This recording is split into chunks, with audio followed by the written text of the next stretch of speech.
안녕하세요. 목요일 굿모닝 RT입니다. 저는 학교 다닐 때 여러 종류의 친구가 있었는데요. 공부도 잘 안 하고 놀기만 하고 애들 괴롭히고 가진 게 부모 잘 만나서 돈만 많았는데요. 그런데 졸업하고도 한참 지난 뒤에 보니까 벤츠에 그냥 막 쫙 타고 다니는데 너무 잘 나가는 거예요. 저는 그때 이런 생각을 했습니다. 아니, 나는 하나님을 섬기고 신실하게 하나님을 왜 이렇게 헌신하고 희생하는데 왜 매일 힘들고 답답하고, 쟤들은 인성, 성격 모든 쓰레기인데 저렇게 세상에서 잘 되지? 이런 생각을 할 때가 있었어요. 그리고 나서 세월이 참 많이 흘렀는데 그 친구 아직도 잘 살고 있을까요? 얼마 전에 소식 들었습니다. 그 친구가 세상을 떠났다고. 술 먹고 방탕하게 살다가 간암으로 세상을 떠났다는 이야기를 들었습니다.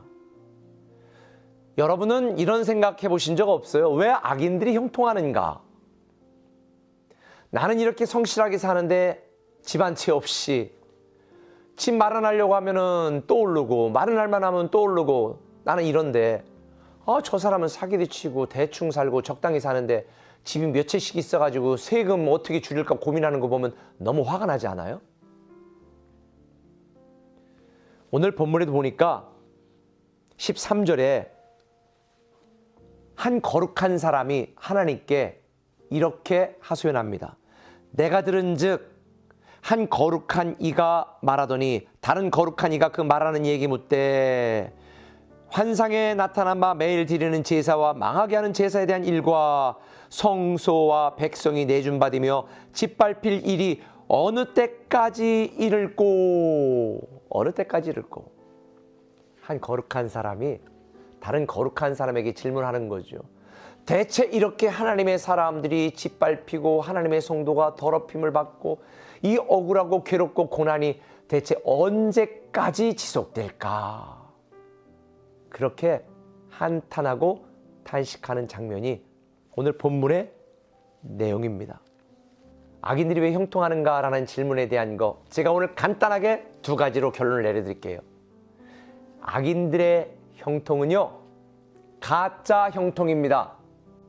지금은 형통한 것처럼 보이지만 그들의 마지막은 멸망이거든요. 심판이거든요. 패배거든요. 절망이거든요. 악인들의 형통을 그래서 성경 시편 기자는 말하는 거예요. 악인들의 형통을 부러워하지 말지어다. 그들은 미끌미끌한 곳을 지금 걸어가고 있는 것이다. 두 번째, 악인들의 형통은 시한부 형통입니다. 2달밖에 못 산다고 시한부 사형 선고를 받은 그 부자에게 가진 수천억 원의 돈이 무슨 필요가 있겠습니까?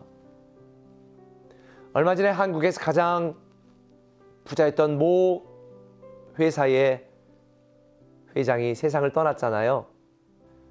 상속세만 몇십 조라니까, 그렇게 살고 싶으세요? 여러분, 악인들의 형통은 시한부 형통입니다.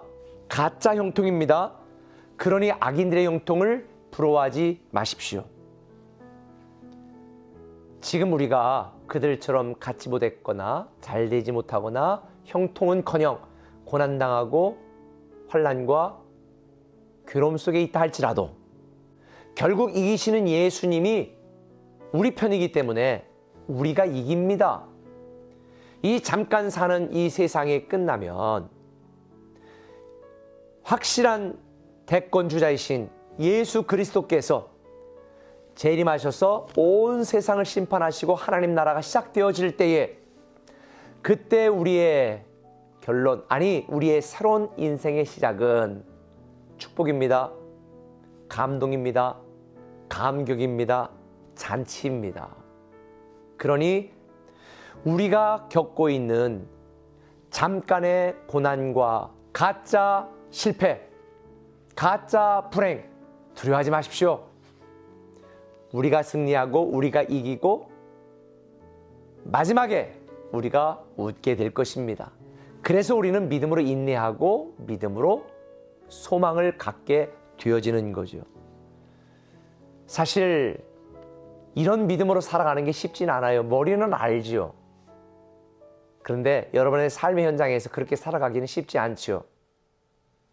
여러분 운전면허 시험 다 보셨잖아요. 운전하시는 분들은. 근데 운전면허 시험을 볼 때 두 가지 시험을 봐요. 첫 번째 필기시험. 필기시험 잘 본다고 운전을 잘할까요? 아니요. 실기시험을 잘 봐야 돼요. 실기시험을 잘 본다고 운전을 잘할까요? 아니요. 주행 연습을 해야 되는 거죠. 주행 연습을 하고 계속 운전을 통해 안전한 운행법을 우리 몸에 숙지해야 되는 것처럼 우리가 승리한다, 우리가 이긴다, 현재 우리의 고난과 고통은 시한부요, 가짜요, 우리가 이게 되어진다는 걸 알고 있어도 그렇게 살아가기는 쉽지 않습니다. 그래서 우리가 매일 굿모닝 RT를 하고 말씀 읽고 예배 빠지지 않고 기도하고 경건의 연습을 통해서 이 이기는 자의 삶의 습관, 이 신앙생활이 우리 몸에 배게 되어야 되는 것입니다. 신앙생활은 하는 것이 아니라 신앙생활은 되는 것이다. 제가 말씀했죠. 목회는 내 능력, 내 힘으로 하는 것이 아니라 내가 하나님의 부르신 목사답게 사니까 목회가 되는 것이다 라고 말했어요. 저는 신앙생활도 마찬가지 원리인 것 같아요. 우리가 막 억지로 이렇게 살아야지 신앙생활을 하는 게 아니라 말씀으로, 기도로, 찬양으로, 예배로 살아가다 보면 그냥 신앙생활이 되어지는 것 같아요. 저는 여러분들이 신앙생활이 되어지는 성도들 되었으면 좋겠습니다. 성도들의 고난은 하나님의 뜻을 이루는 도구입니다. 악인들의 형통을 부러워하지 마시고 의인의 고난을 즐거워하시는 저와 여러분들 되시기를 예수님의 이름으로 축원합니다. 사랑의 아버지 하나님, 오늘 우리가 당하는 모든 고난과 고통은 시한부 고난과 고통임을 깨닫게 하시고 믿음으로 극복하고 이겨내게 하여 주옵소서. 신앙생활이 되는 성도 되게 하여 주옵소서. 악인들의 시한부 형통, 가짜 성공을 부러워하지 말고 묵묵히 주만 바라보며 살아가는 오늘 하루 되게 하여 주옵소서. 예수님의 이름으로 기도합니다. 아멘. 너의 모습 그대로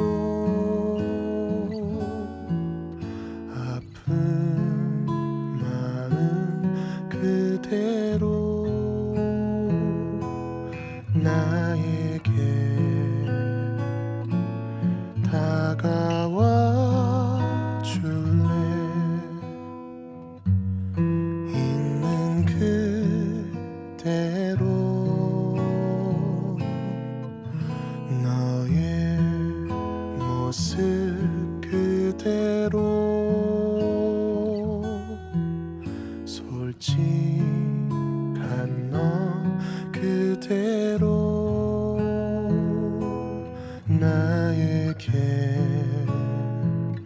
안겨도 괜찮아.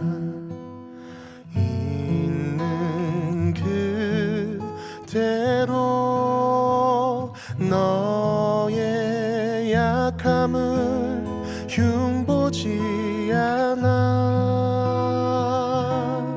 너의 상처를 들춰내지 않아. 용기 내어 보여준 그 틈 사이로 내 사랑 흘러갈 수